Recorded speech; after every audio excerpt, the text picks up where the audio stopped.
Assalamualaikum warahmatullahi wabarakatuh. Alhamdulillahilladzi khalaqal insana fi ahsani taqwim. Asyhadu an la ilaha illallahul malikul haqqul mubin wa asyhadu anna Muhammadan abduhu wa rasuluhu arsalahu rahmatan lil alamin. Wa sallallahu wasallam ala sayyidina Muhammad sallallahu alaihi wasallam wa ala alihi wa ashabihi ajmain amma ba'du. Selamat pagi kami ucapkan kepada Bapak dosen yang terhormat serta teman-teman yang saya banggakan. Semoga kita semua dalam lindungan Allah dan selalu diberikan keberkahan. Amin ya robbal alamin. Puji dan syukur marilah kita panjatkan kepada Allah Subhanahu wa taala yang telah memberikan kita semua nikmat iman serta nikmat sehat sehingga kita dapat berkumpul, dapat memulai aktivitas pembelajaran daring pada mata kuliah tafsir Tarbawi pagi ini. Tak lupa juga sholawat serta salam semoga tercurah limpahkan kepada junjungan kita Nabi Muhammad SAW. Nah, pada kesempatan kali ini saya Selva Nurfadilah sebagai moderator yang akan memandu kegiatan diskusi pada pagi ini.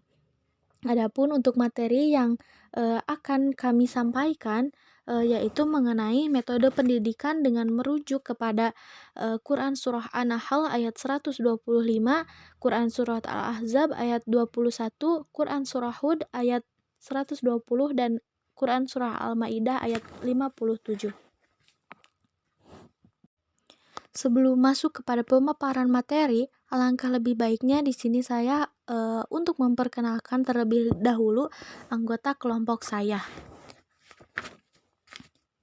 Kami dari kelompok 8 yang beranggotakan Rifda Rofifah, Sabila Nur Maliki, dan saya sendiri Selva Nurfadilah. Baik, langsung saja kepada pemaparan materi. Perkenalkan, nama saya Sabila Nur Maliki dengan NIM 12020200146 akan menjelaskan metode pendidikan menurut Quran Surat An-Nahl ayat 125. A'udzubillahi minasyaitonirrajim. Bismillahirrahmanirrahim. Ud'u ila sabili rabbika bil hasanati wal mau'izatil hasanati wajadilhum billati hiya ahsan. Inna rabbaka huwa a'lamu biman dhalla an sabilihi wa huwa a'lamu bil muhtadin. Artinya, serulah manusia kepada jalan Tuhanmu dengan hikmah dan pengajaran yang baik, dan berdebatlah dengan mereka dengan cara yang baik. Sesungguhnya Tuhanmu dialah yang lebih mengetahui siapa yang sesat dari jalannya, dan dialah yang lebih mengetahui siapa yang mendapat petunjuk.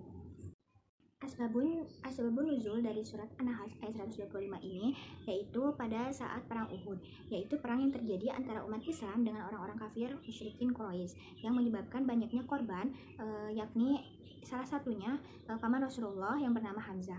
Nah, pada saat itu Nabi bersumpah dengan sabdanya, yaitu sungguh aku akan membalas 70 orang dari mereka sebagai penggantimu. Nah, dan akan melakukan gencatan senjata.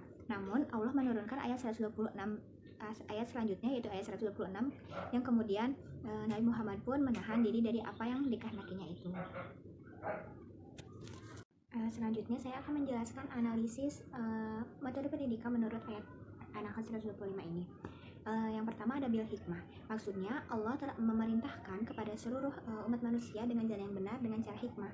Hikmah adalah pengetahuan yang menjelaskan tentang kebenaran dan menghilangkan kesalahpahaman melalui perkataan tegas dan benar serta memengaruhi jiwa dan akal.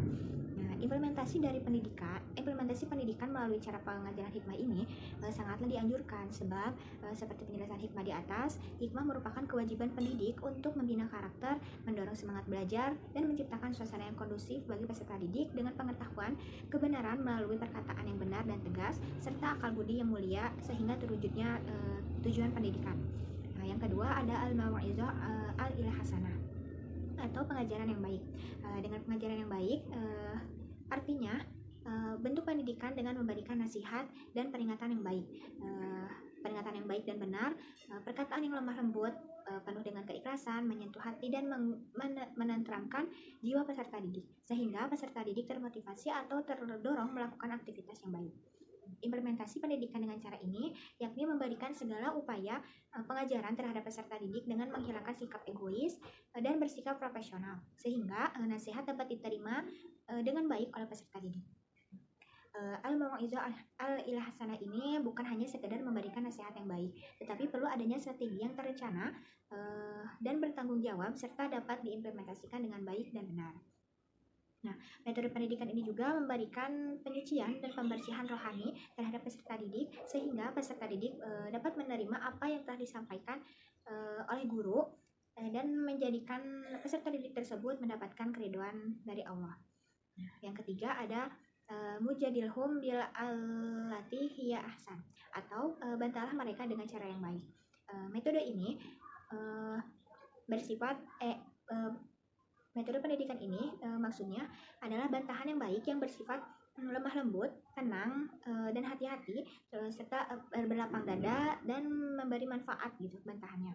Nah, implementasi terhadap pendidikan melalui metode ini adalah proses penyampaian materi melalui berdiskusi, bertukar pikiran dengan cara yang baik, sopan santun, saling menghormati dan menghargai serta tidak arogan. Diskusi ini bertujuan untuk mendapatkan kebenaran dan memuaskan semua pihak. Nah, metode ini juga dianjurkan dalam pembelajaran sebab dapat melatih peserta didik dalam berargumentasi, berbicara dan mendengar. Nah, proses diskusi ini juga memberikan output yang baik bagi peserta didik, yakni peserta didik memperoleh wawasan yang luas, menghargai pendapat orang lain dan berpikir rasional dengan pemikiran yang cermat dalam memecahkan masalah untuk mencari suatu kebenaran. Sekian penjelasan dari saya. Terima kasih. Baik, di sini saya akan melanjutkan pembahasan materi mengenai metode pendidikan dengan merujuk pada Quran Surah Al-Ahzab ayat 21. A'udzu billahi minasyaitonir rajim. Bismillahirrahmanirrahim.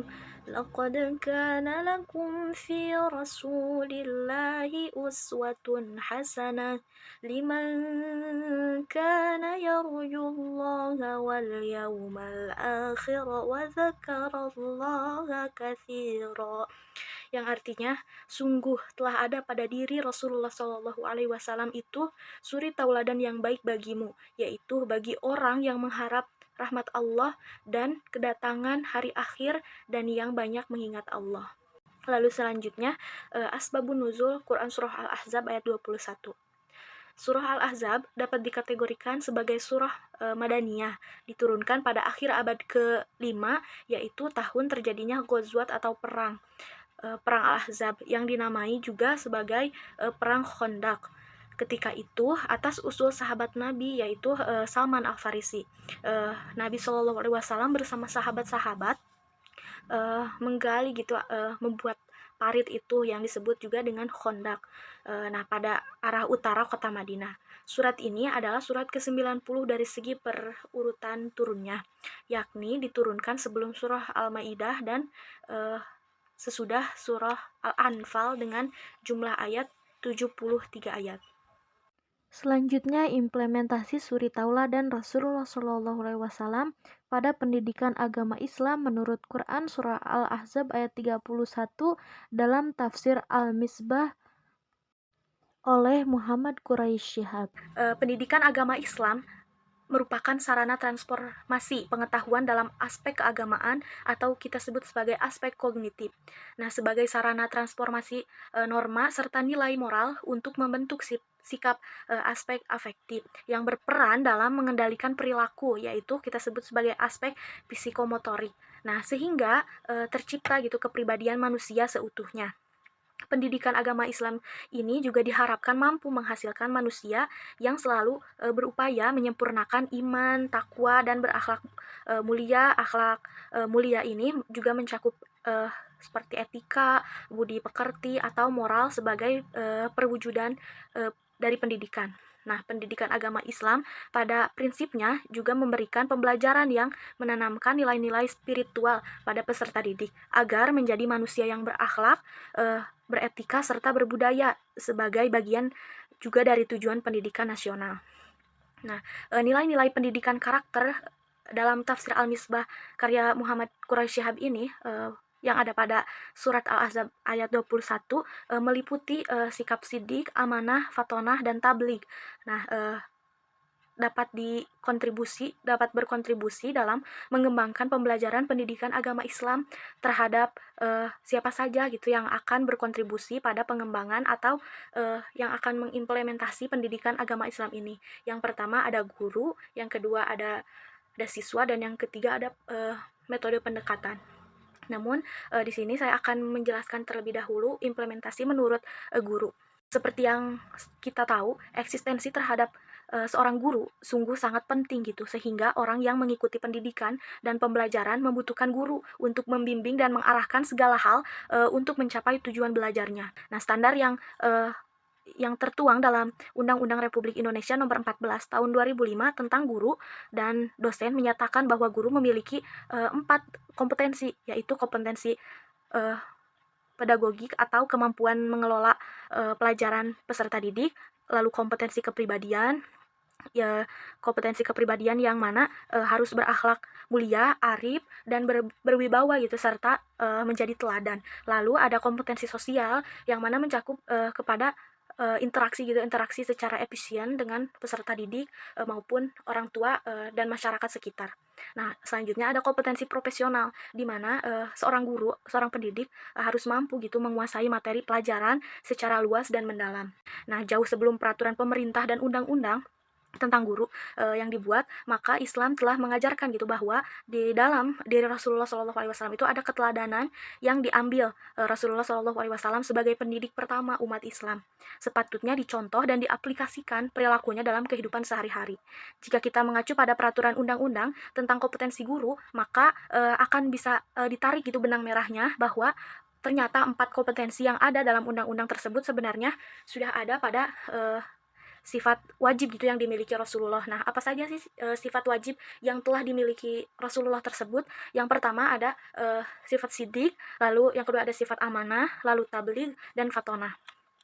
Nah, yang pertama gitu, Rasulullah mempunyai sifat sidik, yang mana artinya benar gitu. Sifat sidik ini menjadi dasar dalam menjalankan aktivitas, nah perilaku dan ucapan seorang guru harus selalu benar gitu, bukan harus benar adanya gitu, sesuai dengan kenyataan.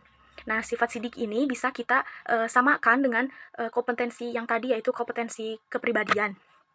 Nah, dalam menjalankan profesinya, guru dituntut untuk senantiasa memiliki kepribadian yang benar, yaitu sebuah rasa kebanggaan terhadap apa yang dijalani selama ini. Guru dengan kompetensi kepribadian yang baik akan berpengaruh pula terhadap perilaku si peserta didik. Lalu yang selanjutnya yang ada pada diri atau sifat Rasulullah SAW adalah sifat amanah, yaitu dapat dipercaya. Nah, sifat amanah ini bisa dianalogikan dengan kompetensi sosial. Dalam menjalankan tugasnya, guru harus berinteraksi dengan masyarakat, adalah suatu keniscayaan gitu. Keterampilan dalam berkomunikasi, berinteraksi, bekerja sama, bergaul simpati adalah bagian dari kompetensi sosial gitu yang telah tadi dijelaskan, yang mana harus dimiliki seorang guru. Sifat selanjutnya yang ada pada diri Rasulullah yaitu sifat cerdas. Nah, kecerdasan pasti sudah dimiliki oleh seorang nabi. Sebagaimana yang kita tahu, nabi adalah penyampai wahyu Allah gitu, dari dan menafsirkan dengan sabdanya, dengan ribuan hadis yang sudah keluar, dan dengan berbagai masalah dakwah yang beliau selesaikan. Wajarlah gitu jika Nabi memiliki sifat patonah. Nah, adapun untuk arti dari sifat patonah ini yaitu kecerdasan, mempunyai kecerdasan. Lawannya adalah jahlun atau bodoh. Nah, sifat patonah ini bisa diibaratkan dengan kompetensi kemampuan mengelola atau pedagogik. Nah, karena pendidikan adalah suatu kegiatan yang terprogram dan terarah untuk mengembangkan potensi siswa. Maka seorang guru dituntut untuk mampu mengelola segala hal gitu yang bersangkutan dengan kegiatan atau aktivitas di sekolah. Nah, salah satunya kecerdasan untuk mengaplikasikan kurikulum gitu. Tidak cukup hanya cerdas saja, tapi juga harus dibarengi dengan kecermatan dalam memilih metode pembelajaran yang akan diaplikasikan kepada si peserta didik. Nah, lalu yang terakhir yang ada pada diri Rasulullah atau sifat Rasulullah yaitu tabligh. Nah, tabligh ini salah satu sifat seorang Rasul gitu. Tabligh artinya menyampaikan risalah dan perintah Allah Subhanahu wa taala. Nah, sifat tablik ini bisa kita sesuaikan dengan kompetensi profesionalnya seorang guru gitu. Nah, seorang guru ketika menyampaikan materi perlu menggunakan metode pembelajaran dengan tepat. Sama halnya ketika Nabi Shallallahu Alaihi Wasallam menggunakan metode yang berbeda dalam menyampaikan suatu wahyu dan perintah Allah Subhanahu Wa Taala. Lalu implementasi selanjutnya yaitu oleh siswa. Nah, mengapa seseorang harus diajarkan bagaimana sifat Rasulullah Shallallahu Alaihi Wasallam sejak usia dini? Karena proses pembentukan karakter seseorang itu terletak ketika dia masih anak-anak sampai remaja. Nah, apabila seseorang tidak diajarkan atau apabila seseorang atau peserta didik tidak diajarkan akhlak dengan mengajarkan kepada sifat-sifat Rasul ketika dia anak-anak, maka kemungkinan besar dia akan mempunyai akhlak yang buruk dan tidak bermoral. Nah, karena dia tidak mempunyai suri tauladannya untuk dia jadikan sebagai sumber memperbaiki akhlaknya. Sebagaimana Rasulullah Shallallahu Alaihi Wasallam telah bersabda yang diriwayatkan oleh Tabrani dari Ali bin Abi Thalib, yang artinya didiklah anak-anakmu atas 3 hal: mencintai nabimu, mencintai ahli baitnya, dan membaca Al-Quran. Karena orang yang mengamalkan Al-Quran nantinya akan mendapatkan naungan Allah pada hari ketika tidak ada naungan kecuali darinya, bersama para nabi dan orang-orang yang suci. Nah, dari hadis tersebut, Rasulullah Shallallahu Alaihi Wasallam memerintahkan agar mendidik anak pada 3 hal. Salah satu di antaranya adalah mendidik dengan menerapkan 4 sifat Rasulullah, yaitu sifat siddiq, amanah, tabligh, patonah. Karena apabila peserta didik atau seorang anak sudah mengetahui bagaimana sifat Rasul, tapi pasti dia juga akan mampu mengamalkan atau meniru sifat Rasulullah. Lalu yang terakhir yaitu implementasi terhadap metode dan pendekatan. Nah, dalam meningkatkan kualitas guru dan siswa dalam pengembangan pembelajaran pendidikan agama Islam, menurut tafsir ini tentu harus memiliki berbagai cara dan pendekatan, yaitu dengan pendekatan, keteladanan, menegakkan aturan atau disiplin, dan motivasi. Yang pertama, melalui pembiasaan. Pembiasaan adalah sesuatu yang sengaja dilakukan secara berulang-ulang agar sesuatu itu dapat menjadi kebiasaan. Nah, pendekatan pembiasaan ini yaitu dengan memberikan kesempatan kepada peserta didik untuk senantiasa mengamalkan ajaran agamanya, baik secara individu maupun secara kelompok dalam kehidupan sehari-hari. Nah, metode pembiasaan ini juga digunakan oleh Al-Quran dalam memberikan materi pendidikan melalui kebiasaan yang dilakukan secara bertahap. Dalam hal ini termasuk merubah kebiasaan-kebiasaan yang negatif. Pembiasaan dalam pendidikan agama hendaknya dimulai sedini mungkin. Lalu yang kedua yaitu melalui keteladanan. Nah, keteladanan dalam pendidikan merupakan metode yang berpengaruh dan terbukti paling berhasil dalam mempersiapkan dan membentuk akhlak dan etos sosial anak. Mengingat pendidik adalah figur yang terbaik dalam pandangan anak, dan anak akan mengikuti apa yang dilakukan pendidik. Nah, peneladanan ini ternyata sangat efektif untuk internalisasi karena murid secara psikologis senang meniru. Lalu selanjutnya yaitu melalui penegakan aturan atau pembinaan kedisiplinan. Nah, penegakan aturan merupakan aspek yang harus diperhatikan dalam pendidikan, terutama pendidikan karakter atau akhlak. Nah, pada proses awal pendidikan karakter akhlak, menegakkan aturan merupakan setting limit gitu, di mana ada batasan yang tegas dan jelas mana yang harus dan tidak harus dilakukan, mana yang boleh dan tidak boleh dilakukan peserta didik. Pendidikan karakter atau akhlak juga harus melibatkan seluruh komponen lingkungan secara komprehensif. Lingkungan harus didesain sedemikian rupa agar memperoleh hasil yang maksimal dalam mencapai tujuan. Nah, komponen-komponen tersebut meliputi keluarga, pemerintah, dan institusi pendidikan. Nah, dengan demikian penegakan aturan ini bisa dijalankan secara konsisten dan berkesinambungan sehingga segala kebiasaan baik dari adanya penegakan aturan akan membentuk karakter perilaku seorang anak atau peserta didik tersebut. Lalu yang terakhir ada motivasi, melalui motivasi. Nah, motivasi adalah kekuatan yang menjadi pendorong kegiatan individu. Di antara teknik untuk menimbulkan motivasi siswa adalah hadiah dan hukuman. Nah, dalam pembinaan akhlak permotivasian bisa dilakukan dengan cara targhib dan tarhib. Targhib adalah janji gitu yang disertai bujukan untuk menunda kemaslahatan, kelezatan, dan nikmat. Nah, sedangkan tarhib adalah ancaman melalui hukuman yang disebabkan oleh terlaksananya sebuah kesalahan. akan membacakan surat Hud ayat 120. A'udzubillahiminasyaitonirrajim. Bismillahirrahmanirrahim.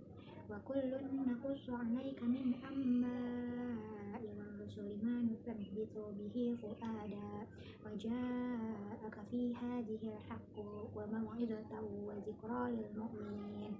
Artinya, dan semua kisah Rasul-Rasul kami ceritakan kepadamu Muhammad, agar dengan kisah itu kami teguhkan hatimu, dan di dalamnya telah diberikan kepadamu segala kebenaran, nasihat, dan peringatan bagi orang yang beriman.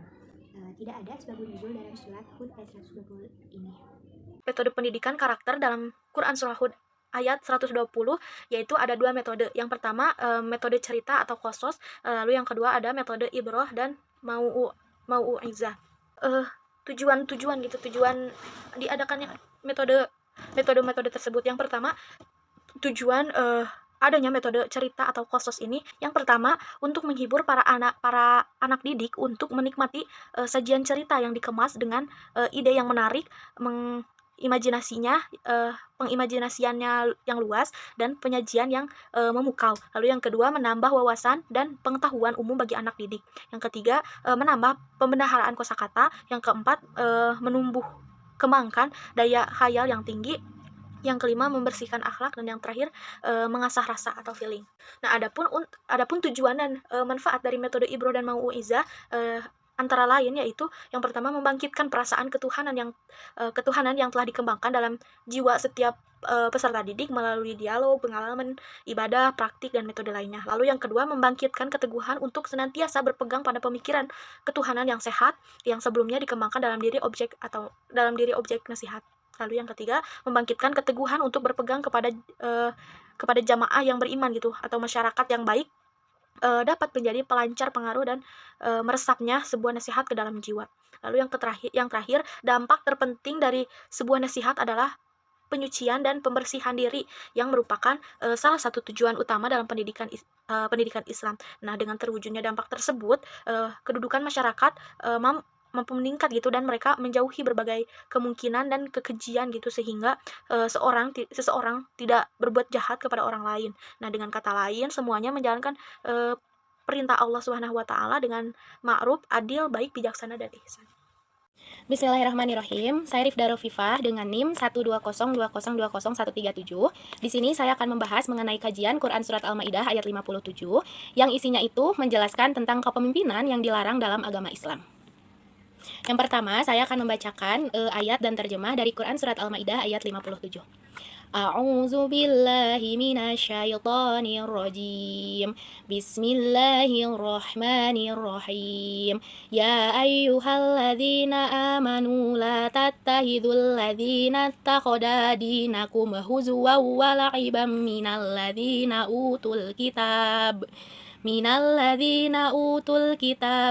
qablikum wal kuffara awliya wattaqullaha in kuntum mu'minin. Artinya, wahai orang-orang yang beriman, janganlah kalian menjadikan pemimpin yang menjadikan agama kamu sebagai bahan ejekan dan permainan, yaitu diantaranya orang-orang yang telah diberi kitab sebelum kamu, dan juga orang kafir atau mereka orang-orang yang musyrik, dan bertakwalah kepada Allah jika kamu orang-orang yang beriman. Kemudian yang kedua, saya akan menjelaskan mengenai asbabun nuzul dari Quran Surat Al-Maidah ayat 57 ini. Jadi, sebab turunnya Quran Surat Al-Maidah ayat 57 ini dilatar belakangi oleh sebuah riwayat yang dikemukakan oleh Rif'ah Zaid bin Atabut dan juga Su'aid bin Al-Haris. Jadi, mereka berdua itu menampakkan keislamannya, padahal mereka berdua itu adalah orang munafik, dan mereka juga membuat kaum muslimin itu simpati terhadap mereka. Nah, karena bentuk simpatinya itu, mereka memanfaatkan hal tersebut. Kemudian, turunlah Quran Surat Al-Maidah ayat 57 ini, yang isinya itu menjelaskan tentang kepemimpinan yang dimana kaum muslim itu memilih atau menjadikan orang-orang kafir tadi untuk menjadikan pemimpin bagi umat Islam.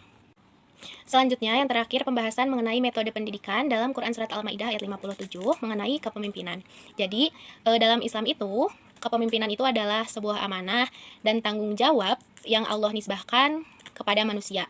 Dalam Islam, pemimpin itu bukan hanya sekedar bertanggung jawab kepada atasannya atau kepada seseorang yang memiliki jabatan tinggi, tapi dalam Islam juga kepemimpinan itu adalah sebuah ibadah. Allah telah memberikan isyarat ataupun petunjuk melalui Quran Surat At-Taubah ayat 71 dan juga Quran Surat Al-Maidah ayat 57, yang dimana isinya Allah menegaskan bahwa umat muslim itu senantiasa cerdas dan bijaksana dalam memilih pemimpin. Seperti contohnya baginda Nabi Muhammad SAW. Nabi Muhammad itu tidak hanya memberikan pengajaran dan pelajaran saja, tapi Nabi Muhammad juga memberikan suri tauladan atau contoh-contoh yang bisa kita lakukan dalam kehidupan sehari-hari. Cukup sekian pemaparan materi dari kelompok 8. Kurang lebihnya mohon dimaafkan. Wassalamualaikum warahmatullahi wabarakatuh.